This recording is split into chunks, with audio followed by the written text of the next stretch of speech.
नमस्कार दोस्तों, welcome back to the IC38. Today we are going to discuss the fifth chapter of IC38, which is very important in the journey of your insurance advisors exam. तो chapter का नाम है दोस्तों legal principle of insurance contract. जी हाँ, legal principle of insurance contract. तो सबसे पहले याद रखिए, जैसे कि हमने काफ़ी चैप्टर्स में डिस्कस किया था, इंश्योरेंस कंपनी में दो बहुत महत्वपूर्ण फैक्टर्स होते हैं। एक होता है इंश्योरर, मतलब जो इंश्योरेंस कंपनी है उसे आप कहते हैं इंश्योरर, एंड जिसके अगेंस्ट जिसका रिस्क ट्रांसफ़र किया है, जिसको हम कस्टमर भी कहते हैं, वो होता है इंश्योर्ड। तो इंश्योर्ड जनरली जो पॉलिसी के लिए प्रपोज करता है, जो कि ओनर होता है पॉलिसी का, उसे कहते हैं प्रपोजर। वो सेम व्यक्ति भी इंश्योर्ड हो सकता है, या फिर वो किसी और व्यक्ति के लिए इंश्योरेंस पॉलिसी लेता है तो इंश्योर्ड कोई और हो जाता है। तो ये दोनों चीज़ों में याद रखना ज़रूरी है दोस्तों कि insurance is nothing but a contract between insurer and insured under Indian contract act 1872। जी हाँ, और ये कॉन्ट्रैक्ट का मतलब है एक legal agreement between the two parties. दो पार्टी के तहत लीगल एग्रीमेंट होता है, और ये एग्रीमेंट होते हुए कुछ चीज़ें आपको मद्देनजर रखना बहुत ज़रूरी होता है। तो जो सबसे पहले offer and acceptance.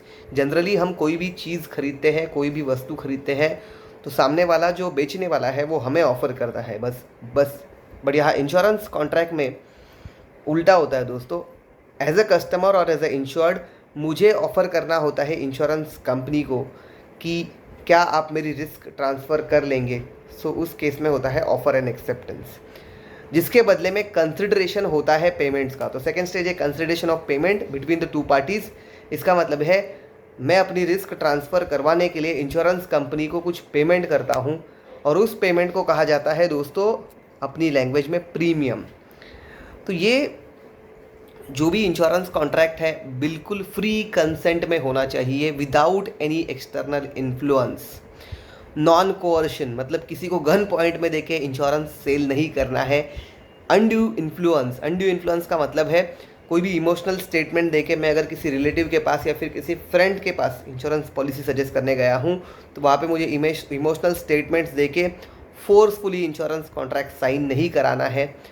Miss representation, तो दो चीज़ें होती है। मिस रिप्रेजेंटेशन का मतलब है कि मैंने गलती से किसी से इंश्योरेंस कॉन्ट्रैक्ट साइन कराया, या फिर सेकेंड स्टेज ये होती है कि मैंने जानबूझ के मैंने कोई और डॉक्यूमेंट्स को दिखा के इंश्योरेंस कॉन्ट्रैक्ट साइन किया, जो कि फ्रॉड में आता है। Legality, purpose of this insurance contract must be legal and must be agreed between the two parties.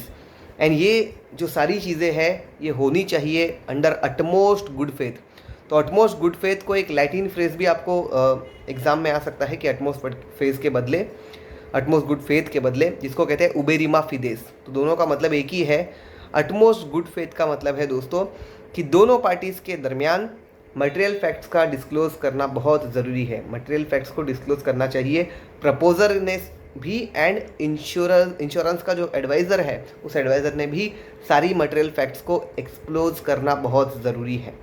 तो दोस्तों ये सबसे इम्पॉर्टेंट चीज़ है। Another important legal principle of insurance is nothing but insurable interest. जी हाँ, इंश्योरेबल इंटरेस्ट का मतलब होता है एज अ प्रपोजर मैं अपने लिए अपनी स्पाउस के लिए, अपने चिल्ड्रंस के लिए, अपने पेरेंट्स या इन लॉज के लिए, इन्हीं के लिए या फिर मेरी एसेट के लिए ही इंश्योरेंस ले सकता हूँ दोस्तों। जी हाँ, अगर लाइफ इंश्योरेंस की बात करें तो self, spouse, children, in laws, इन लोगों के लिए।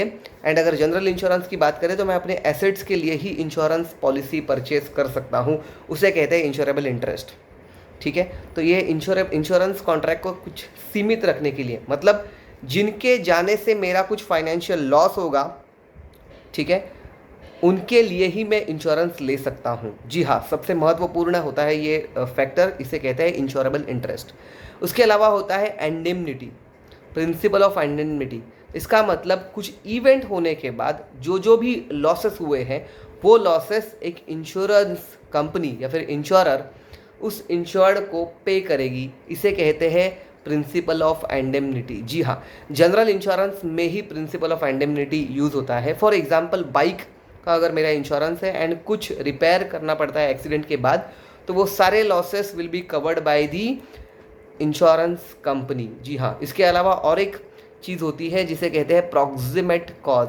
प्रॉक्सिमेट कॉज का मतलब होता है कि reason behind, main reason considered behind the accident. जी हाँ, ये भी लीगल, ये भी जनरली मोस्टली जनरल इंश्योरेंस में काम आता है। इसे कहते हैं प्रॉक्सिमेट कॉस्ट, प्रॉक्सिमेट क्लॉज।